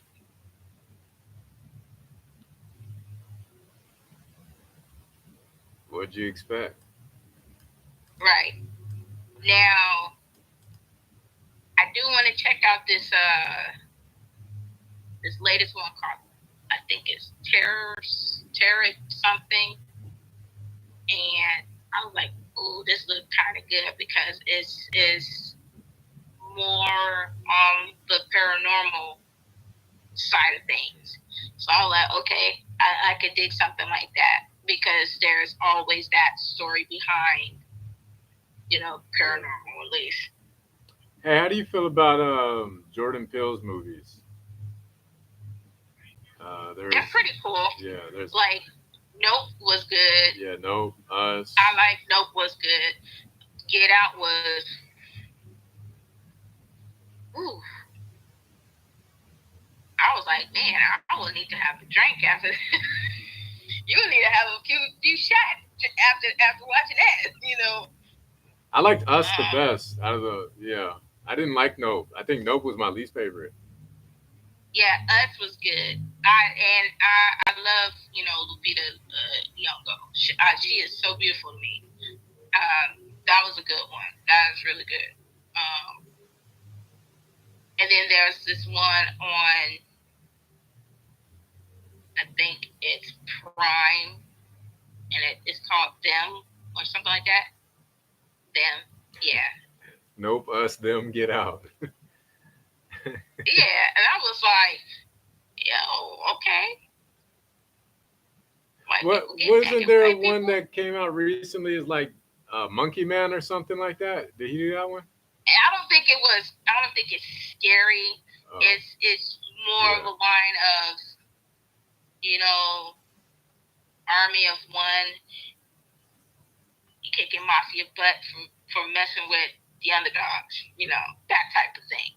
It's almost like the whole Umbach series, where you have one man going against a gang of criminals who constantly bullies people from the slums, the people that are poor. So I think that's where the Monkey Man comes, the in line of that type of storytelling. But when I saw the trailer for it, I was like, oh, but when I saw the name of it, I was like, really? Monkey Man? What they don't Is go that the to. best we could do? Monkey Man?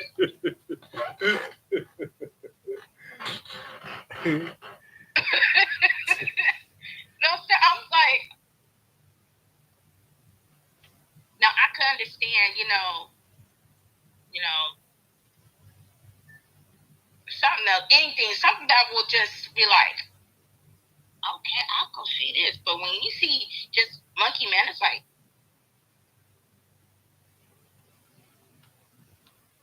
you don't know if you want to be insulted by just saying the word monkey and then man at the same time.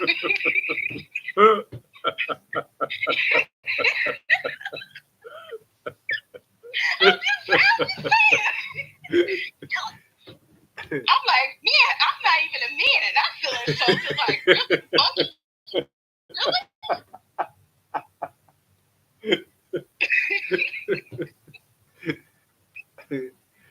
Really? Oh shoot! And I'm like, okay, I can see something like Ape Man or something like I that, think or that's worse. That's Chimp worse. Dude. Eight. Yeah, orangutan. I think Eight Man is worse. I don't know. Oh, Yeah, I was gonna like instead of Monkey Man, be like, hey, it's the year monkey. how about Planet of the Apes? Ooh, I'm waiting on that one. Ooh, I thought it was those out. were good. Okay, mine I watched yeah. all of them, most of them, like even the earlier ones with Charlton Heston. Those were good, The original and ones. the original ones, Yeah. yeah.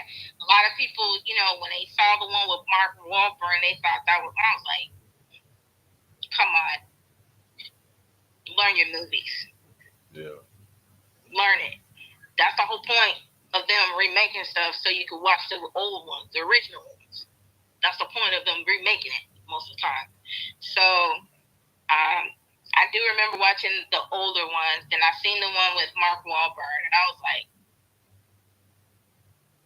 okay. Yeah.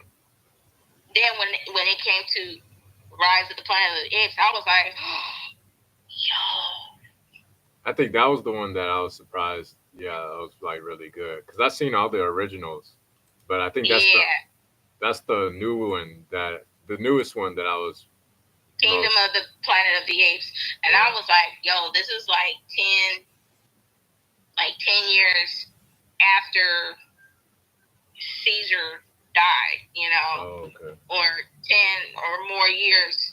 Because if you watch the last war of the Planet of the Apes, Caesar literally died Mm. in that one, the end of that one. And sorry I ruined it for those who did not see it, but Did that happen in I the should have. original? No, I don't In remember the that. original, I'm trying to remember if that did happen. It might have. I have to rewatch those. I don't think so. Um, I don't remember it. but in the remake ones, which is Rise of the Planet of the Apes, then you had Dawn of the Planet of the Apes, and then you had Yeah. War on the Planet of the Apes. Now, the thing about like when I first saw Rise of the Planet of the Apes, the moment she stood up, and he was like, "No!" I was like, "Okay, okay." I don't know why I felt like a little kid being told no. I'm like, you're like, you shrink down for a minute, be like, damn, okay, okay, Yeah. But overall, the whole storyline was genius, and it's almost like it's retelling how everything it was in the original. Because if you watch the original, the world already looked post Yeah. apocalyptic, you know. So seeing Rise of the Planet of the Apes and all the other three, it's like it's literally leading to that point. It's almost like how Star Wars is. Yeah. It went backwards, now it's it went backwards, now going forward, in a sense. So now that they have this new one coming, I was like, oh yes, definitely want to see that. Because I mean, I felt like when they came up with this idea where they using these bodysuits and cameras instead of them being draped in costume and makeup and all this other stuff, and they're just using all these cameras for the movement, and then CGI in their face to make them look like apes. So I was like, okay, that's hard right there. And same thing that they do it in the Avatar franchise. Camera, CGI. I'm like, that worked for me. I was like, at least that's one less thing they have to deal with is early morning makeup, Yeah. costumes, stuff. You know, so I could dig that. So, You and I seen? think production goes along Yeah. faster. You seen Idiocracy? I think it's with Who's in that one again? Terry Crews. Uh, I don't remember anyone Was that else. like early 2000s? Is that like 2000 or something, or Yeah, earlier than that? maybe like 2010. Where it's probably at least 10 years old. But yeah, I something don't like think I've that. seen that one. Yeah, I know I no, I didn't see that one. it's like There's a lot of them I have not seen because I don't know, for some reason it's like when I'm watching trailers of certain things, if it doesn't give me that for me to go want to see it, it's like I'm not gonna yeah, go see it. no, And yeah, there was a lot of movies like that I just could like these like the stupid parody movies, you know. like what? Um, let's see. Not like scary movie. Yeah, Yeah, I just you haven't seen any of them? I've seen them. I just Okay, wasn't really impressed with them. none of I them. wasn't impressed with. I wasn't impressed with American Pie. I I never wasn't seen that. impressed with another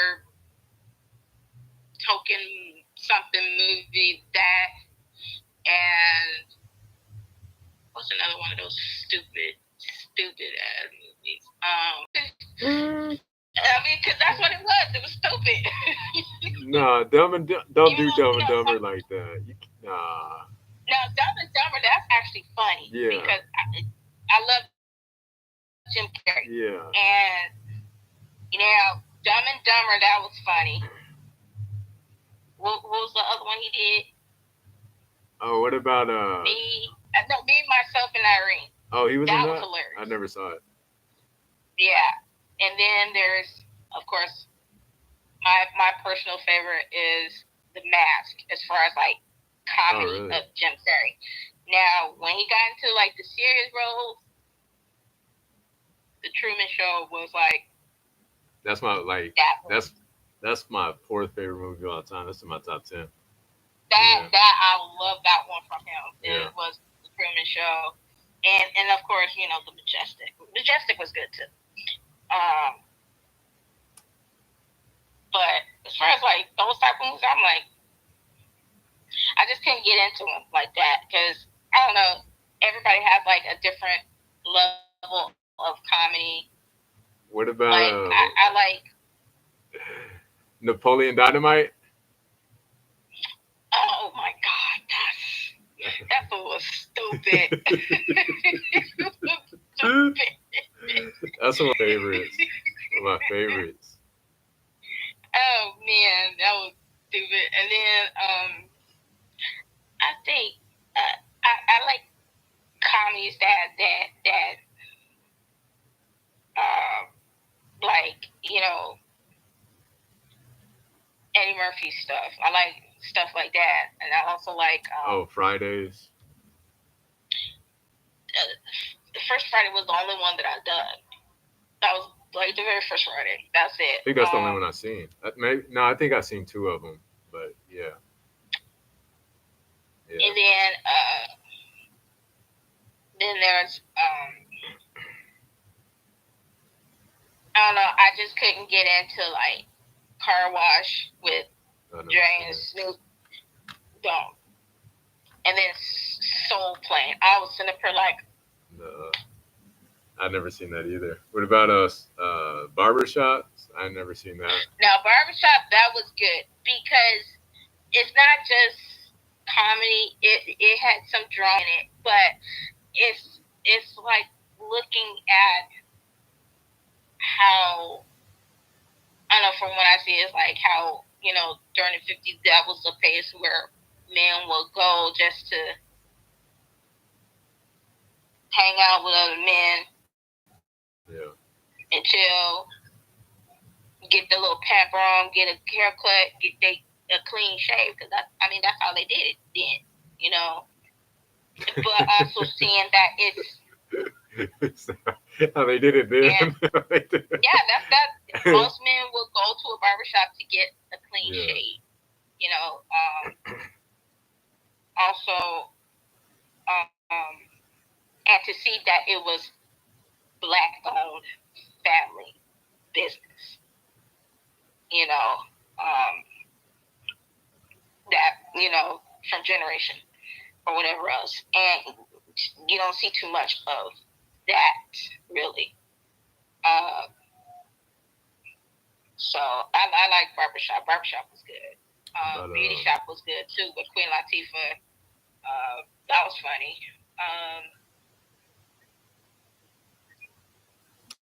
oh, there's another Oh, something I forgot. that was now that I mentioned beauty shop. Now it reminded me now of another semi horror movies. Um, Stir of Echoes with Kevin Bacon. That was good. I never heard of that. Okay, the thing about that movie is it has Kevin Bacon in it, and I guess something happened, and he started having visions of a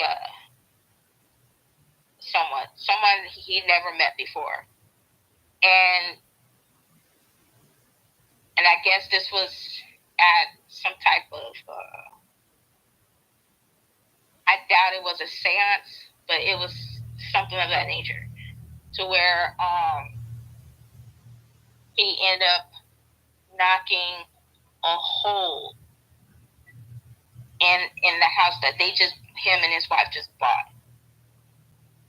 And in discovery, it was the body of the girl he was seeing. Like in his visions, he would see this girl. And this girl was buried in the wall of their house. And she's been dead for a few years. And they never found her. But it was just the way he was having the visions, like, why am I seeing this girl? Who is this girl? I don't know who this girl is, but I'm seeing this. And so it was really good. It was a really, really good movie. Something that those are the type of movies that I like. Flatliners, Hollow Man, movies like that. Then you have I like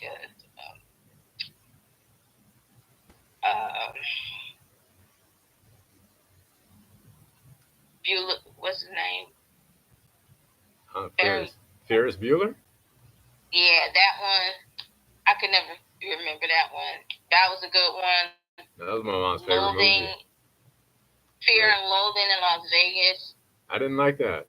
That was good. You didn't like it? I was like, what is this? I liked it because it was Johnny Depp too. Yeah. It was Johnny Depp. So I was like, okay. I like Blow. I like Blow. I like, Willy Wonka and the good. Chocolate Factory, Pirates. Yeah. Pirates of the Caribbean. Yeah. Oh man. Yeah, he did a lot of great ones. Hands. Yeah. I love that one. He did Public Enemy. Public Enemy #1. Sweeney Todd and the Demon Barber. Yeah. And he did some other ones too. He did a lot of movies. Yeah. He's been in a lot of movies. That was crazy.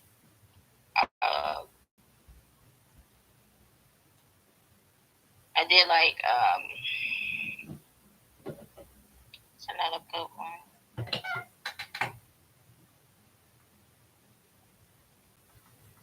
There's so many daggone movies. It's like you can't really name them all. Shit. How about Tyler Perry's? How do you about Tyler Perry's movies?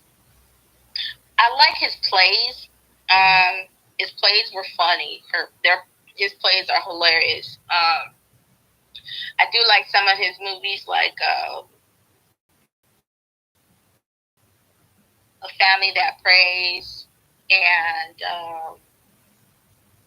what's another one? Why Did I Get Married? 1 and 2, Diary of a Mad Black Woman. Family Reunion and all that other stuff.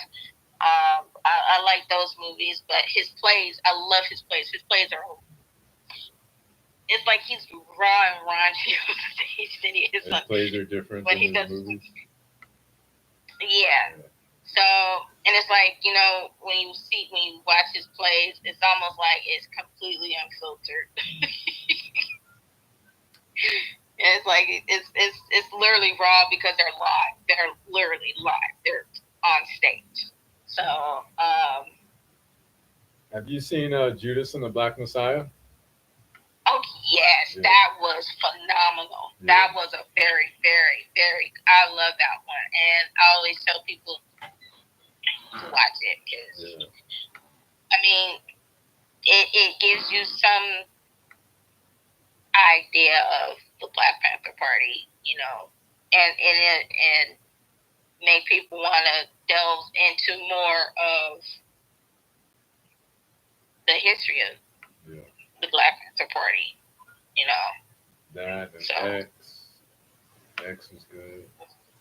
Mm-hmm. They did so many renditions of Malcolm X's. Oof. They didn't have Denzel playing him. Morgan Freeman played him. And then they did, what was that, The Godfather of Harlem with Forrest Whitaker show. That is a series, but they had this. Well, Denzel was also American Gangster, too. Mm-hmm. Yeah. Of course, The Equalizer, too.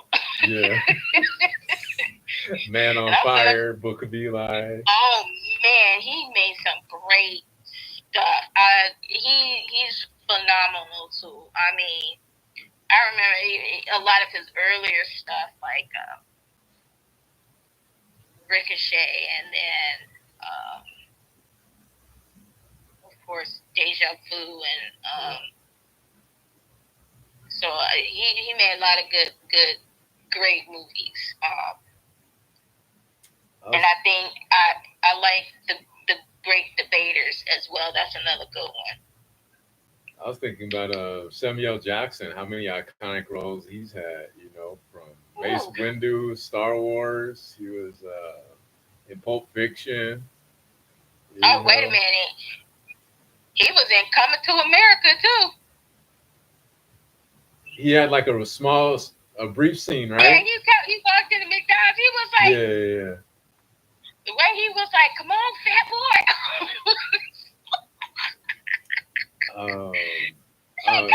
Jungle Fever. He was Gator, right? In Jungle Fever. Yeah, he was in that. Formula.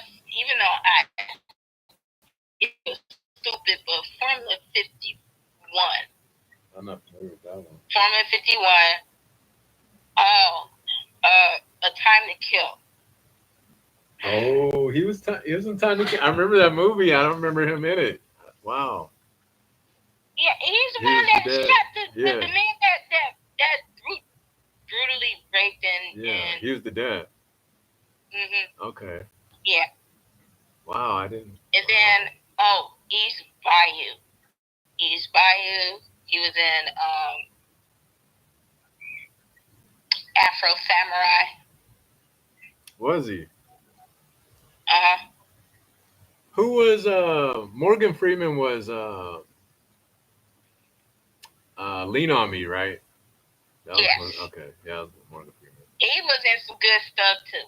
Yeah. From Batman to Wanted. Yeah. Wanted. Unleashed. Shawshank Redemption. I forgot he was in Drive Unleashed. Miss Daisy. Drive Miss Daisy. I forgot he was in Unleashed. Yeah. Oh yeah, he was in a lot of good stuff. He was in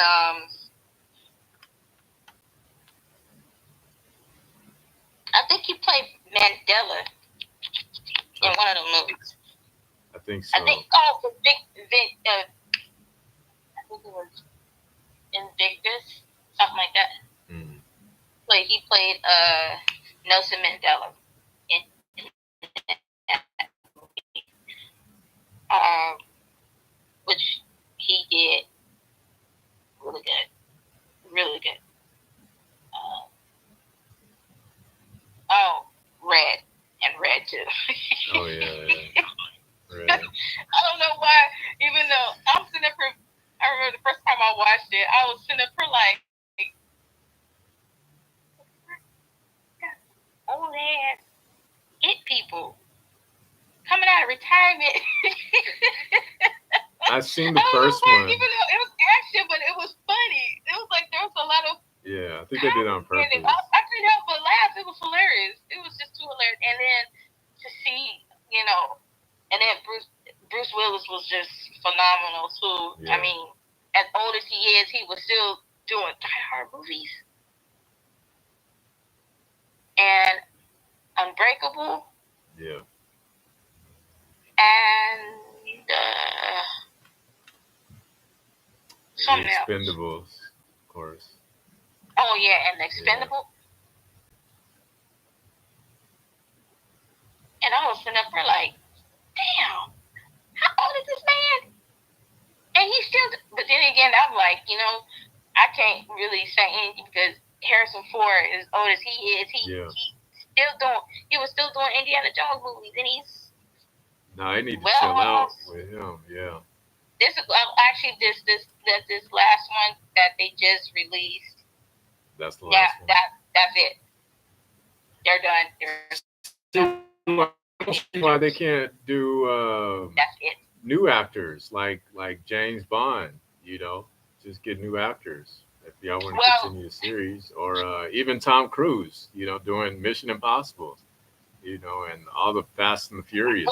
the thing about the Mission Impossible is Tom Cruise is basically the executive producer, so Oh, okay.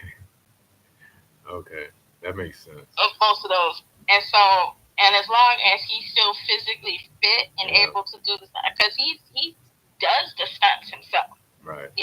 unless you know execs be like, okay, this is a little too over the top. You I mean, need if to it's not double. over the top for him to sit at the top of the world's tallest skyscraper, I freaked out with that what was that stunt with the helicopter.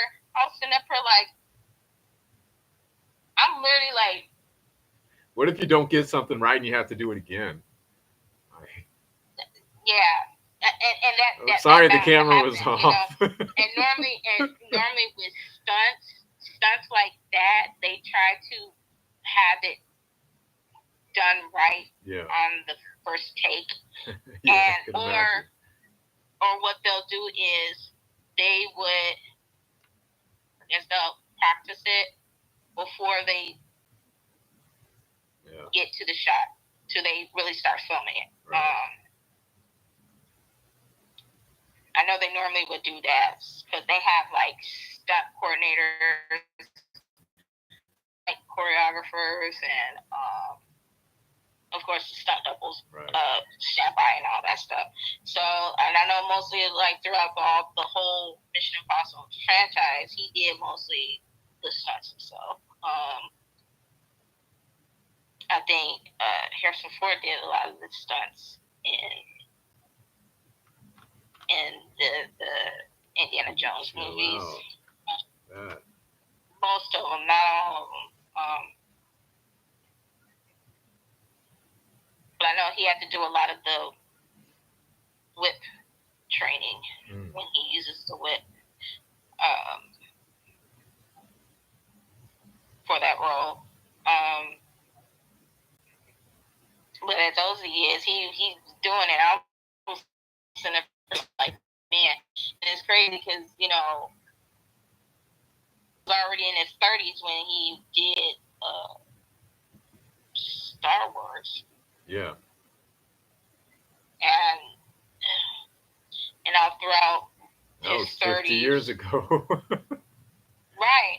Right. Yeah. So imagine Uh, 80-year-old man. he's already like mid to late 30s, early 40s, and already filming like 2 or 3 of the Indiana Jones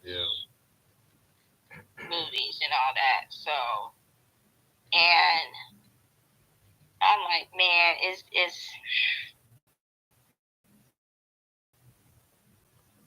those were really, really good films because it was a lot of adventure, a lot of the occult, you know,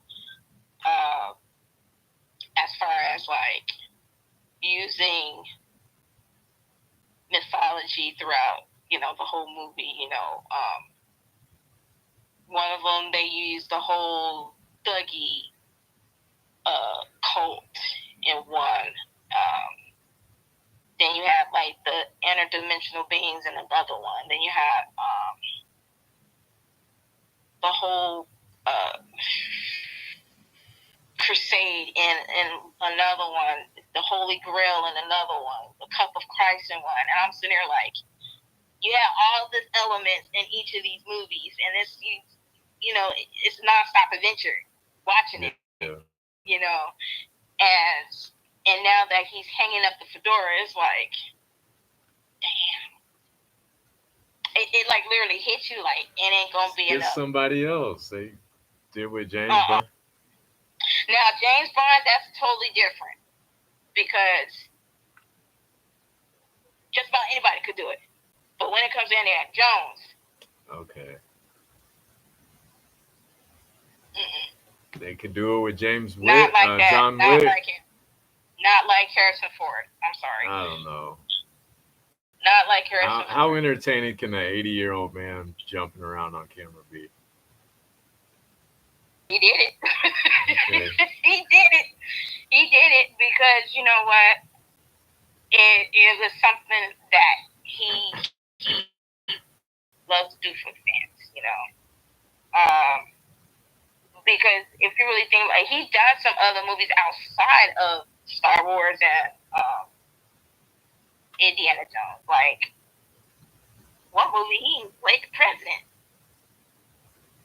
He played a president. And I think it was Clear and Present Danger, The Fugitive. Oh, The Fugitive was good. That was a good one.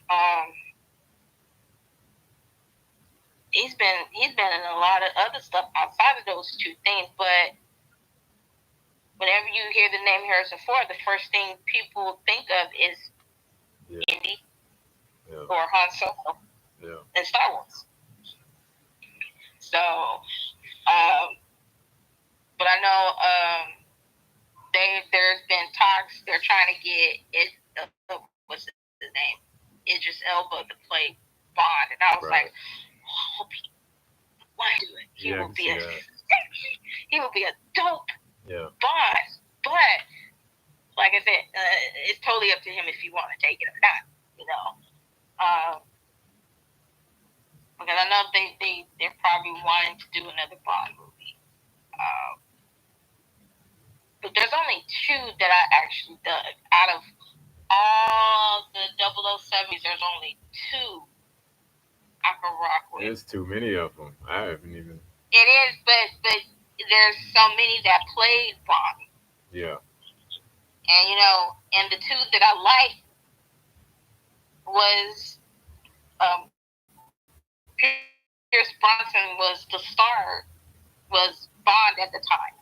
So you had, I love Tomorrow Never Dies. Tomorrow Never Dies. That was good. And then Die Another Day. I like that one too. I think those were the best, the biggest ones probably too. I think, right? Yeah. At least those sound like the um, ones I'm familiar with. They're good, but during that time you had Pierce Brosnan playing Bond at that time. And before that, you had, of course, Sean Connery. Yeah. Played Bond. He was good too. You had Roger Moore way earlier. And after you had Daniel Craig. Right. With was that Casino Royale and all the other ones. I can't remember all the other ones, but They have those, but those are the only two that I liked was Tomorrow Never Dies and Die Another Day. Those are the only two.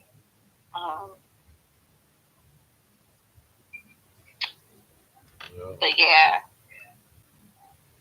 I gotta charge my phone. My phone's about to die here. I know. I had to put mine on charge too.